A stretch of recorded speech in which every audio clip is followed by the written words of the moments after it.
Nós vamos conversar com o professor da Faculdade de Economia da Universidade Federal da Bahia, o Wallace Moreira. Bom dia, Wallace. Bom dia, Glauco. Bom dia a todos que nos estão assistindo e também nos ouvindo. Um prazer mais uma vez estar aqui falando contigo e com todos que estão nos assistindo e ouvindo. Prazer é nosso, Wallace. Ontem, uma nota, a Associação Juízes para a Democracia, a JD, reiterou uma denúncia que já havia sido feita sobre a existência de manipulação política no âmbito da denominada Operação Lava Jato. E agora veio à tona de novo o assunto por conta da notícia das possíveis candidaturas do ex-juiz Sérgio Moro e também do ex-procurador Deltan Dallagnol nas eleições do ano que vem. E os magistrados assinalam, Wallace, que além dos ataques feitos ao sistema democrático, a Lava Jato também trouxe graves consequências econômicas ao país. Vou ler aqui o trecho. Aos danos à democracia somam-se a destruição da indústria naval e da construção civil brasileiras, entre outros nefastos efeitos do lawfare praticado por esses que agora, sem pudor algum, desvelam quais eram suas verdadeiras intenções, a manipulação da justiça em proveito próprio. Na semana passada você fez um fio no Twitter falando a respeito das perdas ocasionadas pela Lava Jato. Eu queria que você falasse a respeito desse aspecto. Como a operação acabou afetando a economia brasileira, Wallace? Bom, Glauco, antes de mais nada, assim, a Lava Jato, desde o princípio, né, adotou uma postura em relação à problemática da corrupção extremamente problemática. Porque, veja, a corrupção ela não se combate da forma como a Lava Jato conduziu o processo no país, né? Para além de todas as questões de finalidades políticas que cada dia mais vai ficando em evidência, né, o partidarismo por parte da Lava Jato, os interesses por parte dos membros da Lava Jato. Quando se há casos de corrupção, muitos países eles não punem as pessoas jurídicas, você pune pessoa física. Por que isso? Porque quando você pune pessoas jurídicas, você penaliza a economia de um país. Você paralisa e chega até fechar empresas, que foi o que aconteceu, gerando um processo de desemprego, redução de investimento. E isso se agrava muito quando a gente está falando das principais empresas no país naquele momento. A gente está falando de empresas e setores com alta capacidade de internacionalização, né, com alta inserção no mercado internacional. As construtoras do Brasil, por exemplo, elas tinham um alto poder de competitividade, estavam se inserindo em vários países no mundo, ganhando licitações, fazendo grandes obras. A Petrobras, né, tinha acabado de descobrir o pré-sal, fazendo um elevado investimento na construção da infraestrutura da empresa, né, principalmente fortalecendo o setor de refinarias e fortalecendo cadeias produtivas através da garantia de demanda, como, por exemplo, como você mesmo falou, a indústria naval. Então, veja que a gente estava num caminho ali de construção de capacidades nacionais, de empresas nacionais, que, para além de dinamizar a atividade econômica interna, gerando investimento, gerando emprego, também internacionalizava o país através da exportação dos seus serviços, dos seus produtos. Então, quando a Lava Jato ela pune a pessoa jurídica e não a pessoa física, você penaliza essas empresas. E foi o que aconteceu. Só que, veja, lamentavelmente, pelos interesses políticos e a forma como a grande imprensa tratou a temática, isso foi ignorado. Isso foi completamente ignorado, né? E isso resultou em quebras de cadeias produtivas, num processo de redução de investimento da Petrobras, de enfraquecimento de cadeias produtivas como da indústria naval, de quebra de construtoras, né? Mas nada disso foi levado em consideração.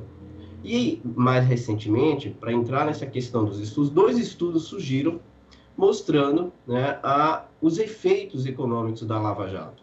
Um estudo que surgiu foi do Poder 360, em que eles vão analisar os dados das empresas de 6 anos, né? Vão pegar aí mais ou menos 40 empresas que foram investigadas e pegar o que essas empresas 6 anos estavam fazendo e quais seriam os possíveis impactos, né? Eles vão analisar a evolução do desempenho dessas empresas desde 2014, vai incluindo aí o faturamento, empregos, impostos pagos, e vai avaliar o valor da queda do faturamento dessas empresas pós-Operação Lava Jato, né? E, ao mesmo tempo, considerando o impacto no emprego. Então, qual é o resultado desse estudo? Primeiro é que eles vão mostrar que as empresas elas tiveram uma queda de faturamento de 563 bilhões.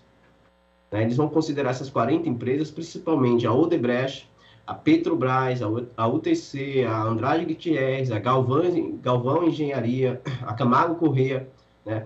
E veja, para além de você ter uma queda de faturamento de 563 bilhões, eles também calcularam que você teve ali uma perda de arrecadação por parte dos entes, né, de mais de 41 bilhões.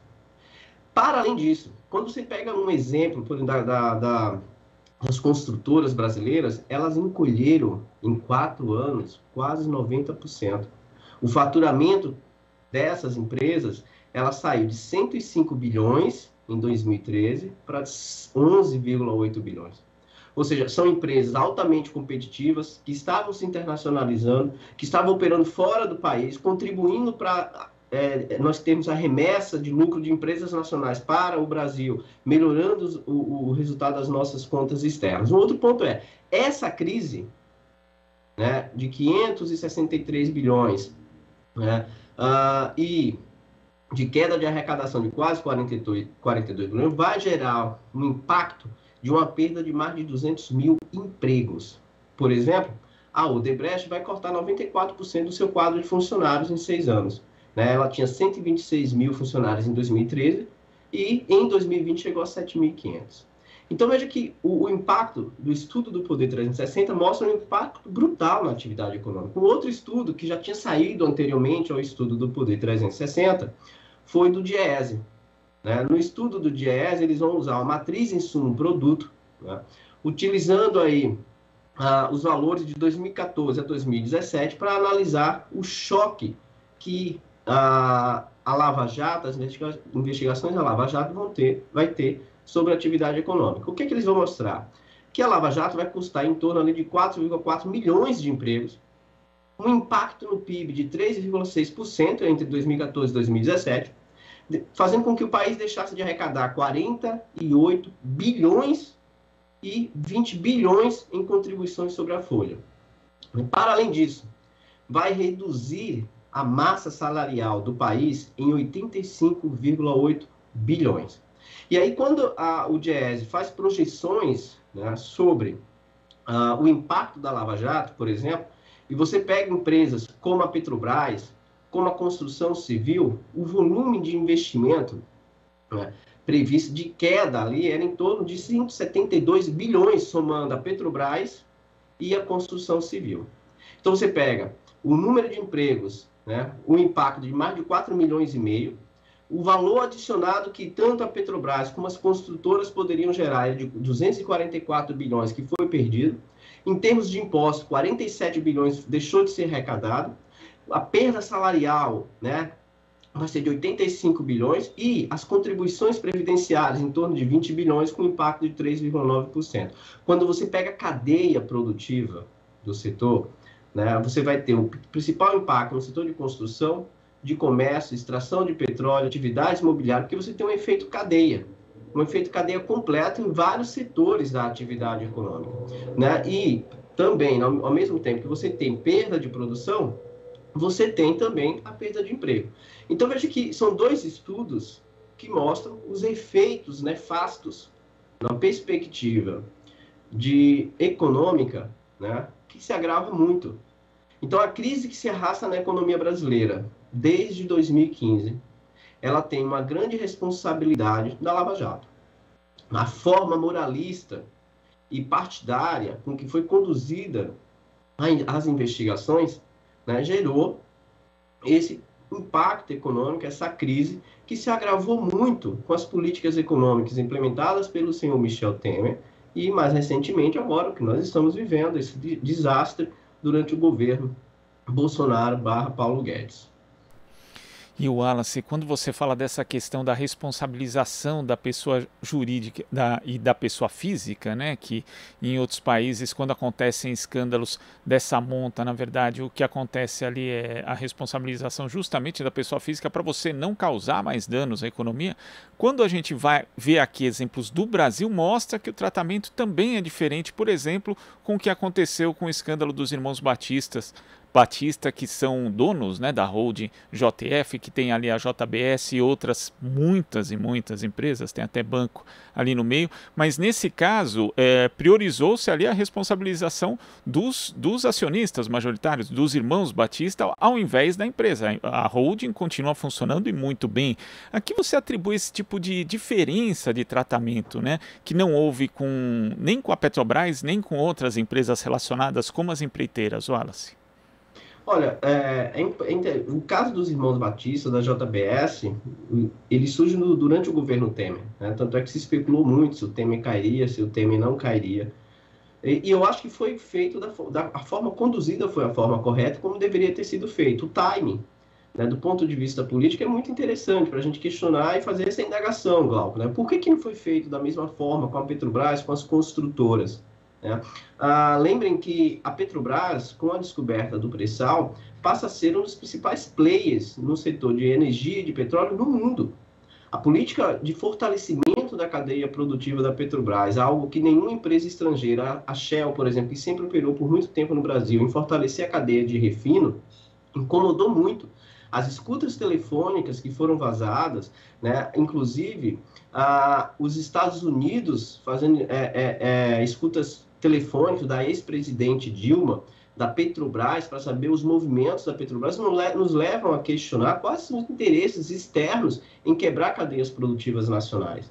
Né? Eu acho que há vários elementos, questionamentos, que vão ficando cada dia mais em evidência dos motivos reais. Não é à toa que a política de preço de paridade de importação da Petrobras, a quebra de cadeia produtivas, vendendo mais de 80 ativos da Petrobras, em particular para empresas que também são investigadas por corrupção fora do país, né, vai deixando claro os interesses, tanto externos, do capital estrangeiro, interesses, por exemplo, dos Estados Unidos. O Le Monde fez uma reportagem ampla mostrando os interesses dos Estados Unidos e a aliança da Lava Jato com os Estados Unidos, como também o movimento dos atores da Lava Jato, como o senhor Sérgio Moro, como o senhor Deltan Dallagnol, né, vão deixando claro os interesses políticos. O senhor Sérgio Moro, ele sai do seu cargo de juiz e vai assumir o ministério no governo Bolsonaro, depois de ele ter feito vazar delações, né, que não tinha comprovação nenhuma. Isso vai ficando claro agora.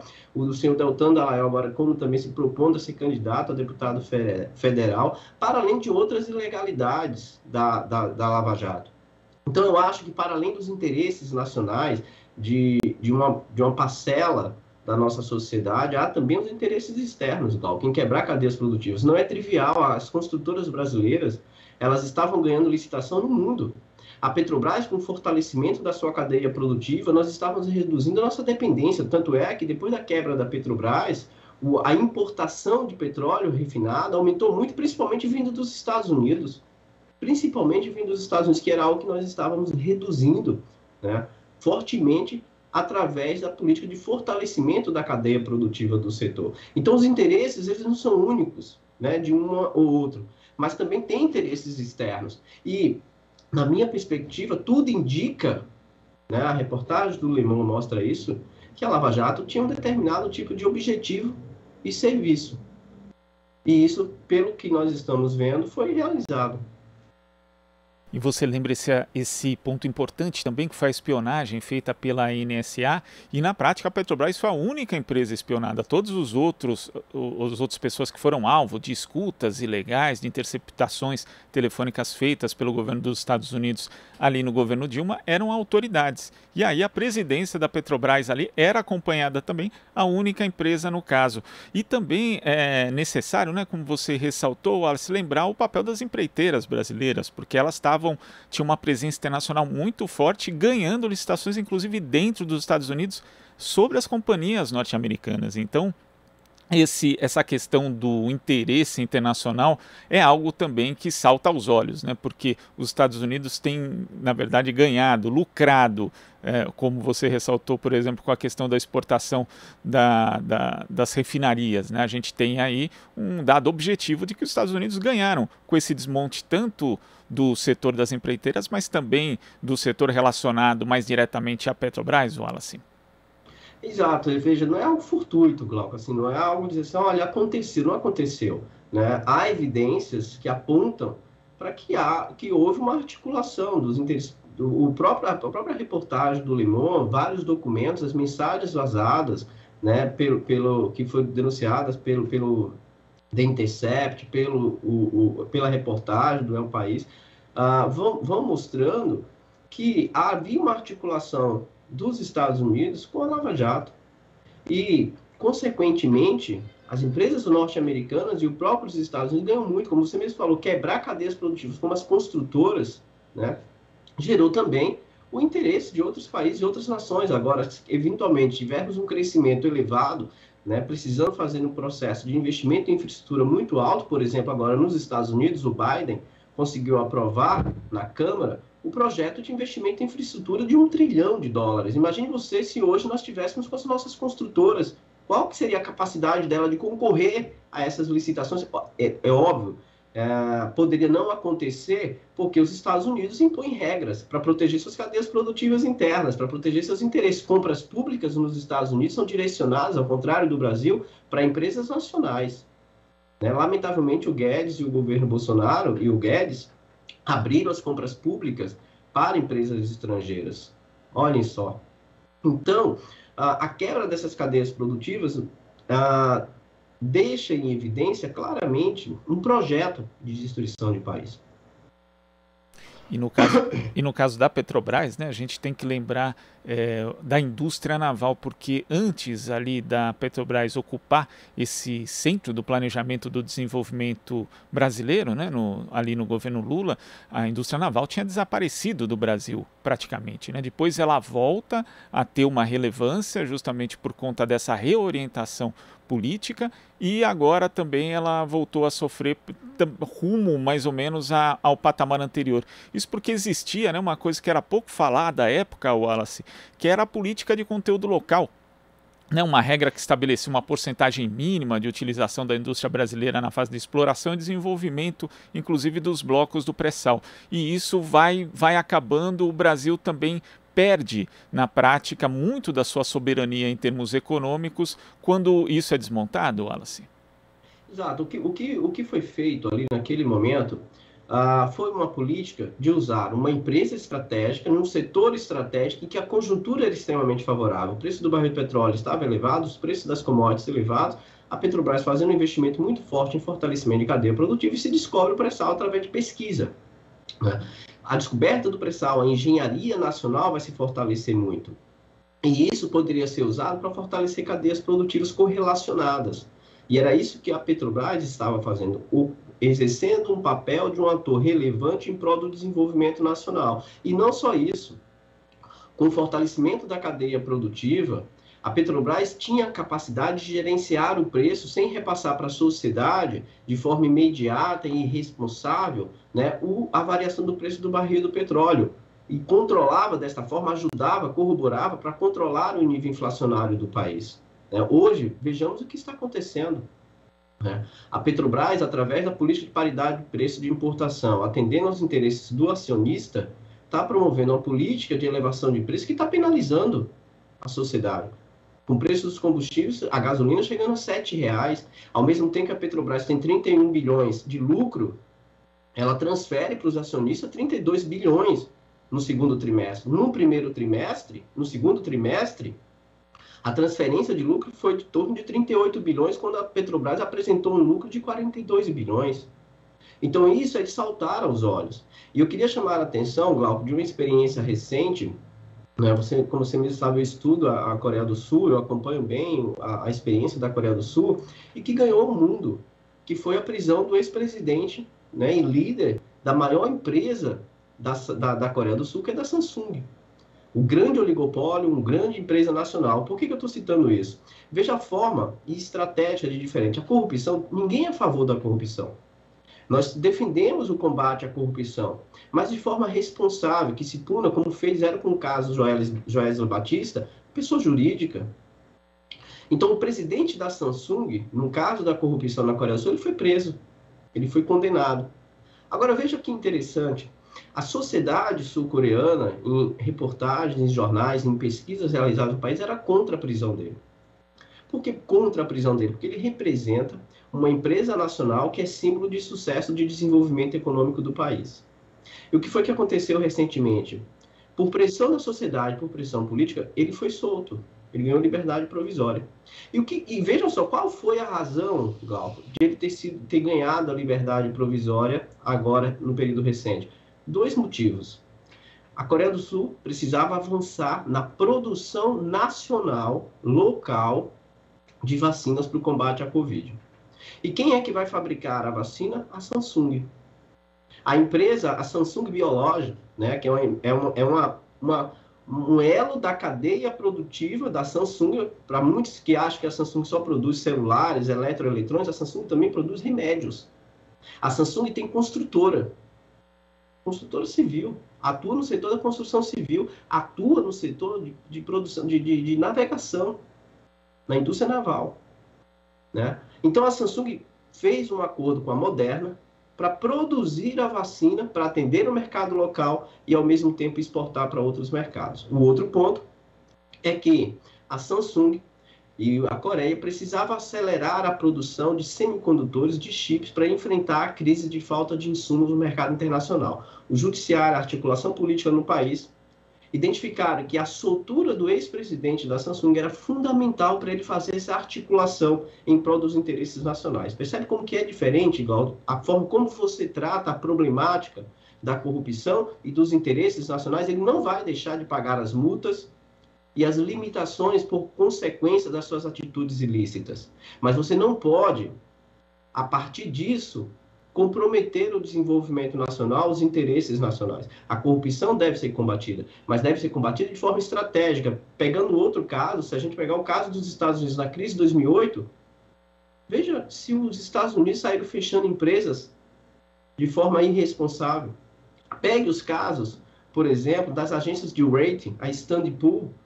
Veja se essas empresas que fizeram manipulação de informações, atribuindo classificação elevada a títulos podres, que corroboraram para a quebra do sistema financeiro, foram fechadas. Elas pagaram multas. Pagaram multas em torno de 4,5 bilhões de dólares e continuam atuando. Então, a forma de você pensar o combate à corrupção é aprimorar os mecanismos de combate, de punição, mas uma punição sem um punitivismo do lawfare, sem o interesse de quebrar cadeias produtivas, pessoas jurídicas, porque nós estamos pagando um preço muito caro por isso, de quebra de cadeias produtivas nacionais, de empresas que tinham capacidade de internacionalização, de geração de emprego, e a crise está aí para a gente ver o impacto que isso teve na vida da sociedade. Nenhum país, né, Wallace, acaba rifando as suas grandes companhias assim, do dia para a noite, como fez o Brasil, né? Nem países, você citou 2 exemplos bons, né? Nem países que são de orientação neoliberal, ou que tem governos com orientação neoliberal, como os Estados Unidos, fez isso nas crises econômicas pelas quais passou, e nem a Coreia do Sul, que tem aí nas suas grandes empresas, como você já falou, Wallace, nas empresas privadas, mas que servem a um projeto de desenvolvimento nacional. E nesse aspecto, inclusive, o Brasil perdeu, né? Tem perdido essa oportunidade, já que tem uma companhia muito grande, que é a Petrobras, de integrá-la a um projeto de desenvolvimento brasileiro e também de integrar outros setores da economia que possam ser alavancados com essa potência que é essa companhia, Wallace. Exato, veja, o fato de você quebrar essas cadeias produtivas, um ponto que você falou é vê-las como atores estratégicos do desenvolvimento econômico. Nenhum país no mundo se desenvolve sem empresas nacionais, não existe. Vocês podem pegar a experiência de todos os países desenvolvidos, eles têm suas marcas nacionais, suas empresas nacionais. Então, veja, a Petrobras, enquanto uma empresa mista, com forte poder de influência do Estado, ela tinha, para além de ser gerida numa perspectiva de atender os interesses do mercado, ela também tinha e deve ter, que lamentavelmente não está tendo, também, para além disso, com um projeto de desenvolvimento. Então, quando a Petrobras ela passa a produzir, a fortalecer sua cadeia produtiva, ela também passa a ter um papel de fortalecer cadeias produtivas correlacionadas, como foi o caso da indústria naval. A construção civil também estava exercendo esse papel muito forte, de fortalecer essa cadeia produtiva, de gerar emprego e de internacionalizar a marca. E veja que isso, Glauco, é muito importante, porque à medida que elas exercem um papel estratégico no desenvolvimento econômico, elas corroboram também, ao mesmo tempo, para internacionalizar as marcas brasileiras no mercado internacional. Nós temos uma inserção internacional muito baixa. E essa inserção internacional muito baixa, ela é resultado de um processo, na minha avaliação, de uma economia desnacionalizada, de empresas estrangeiras que predominam na economia brasileira, que exploram o mercado interno, mas contribuem muito pouco para a nossa inserção internacional. Grande parte das empresas estrangeiras que atuam no mercado interno, elas estão voltadas para o mercado internacional. Um exemplo disso, a indústria automobilística, quase 80% da sua produção é voltada para o mercado interno. Elas têm uma balança comercial deficitária, ou seja, prejudica nossas contas externas. Essas empresas tenderiam e poderiam contribuir para uma melhor inserção internacional para a economia brasileira, inclusive reduzindo a remessa de lucro? Poderia, mas são empresas estrangeiras que têm as suas decisões, seus centros decisórios, as suas matrizes. É por isso que o Brasil precisa, enquanto uma grande nação, nós somos um país com quase, acho que a quarta ou a quinta maior população mundial, um dos maiores PIBs do mundo, temos que ter também essas capacidades construídas. Temos também que ter empresas com capacidade de internacionalização, com capacidade decisória dentro das suas matrizes no país. A destruição dessas empresas compromete um projeto de nação, né? Muito forte, muito forte. Wallace, queria agradecer demais a sua participação aqui no Jornal Brasil Atual. Uma boa semana e até a próxima. Bom, eu que agradeço, Glauco, mais uma vez pelo convite. Para mim sempre é uma honra participar aqui de uma conversa com vocês, de um debate. Sempre fico à disposição para quando vocês precisarem. E boa semana para você e para todo mundo. A honra é nossa, Wallace. Conversamos aqui com o professor da Faculdade de Economia da Universidade Federal da Bahia, o Wallace Moreira. Você está ouvindo Jornal Brasil Atual. As notícias que os outros não dão.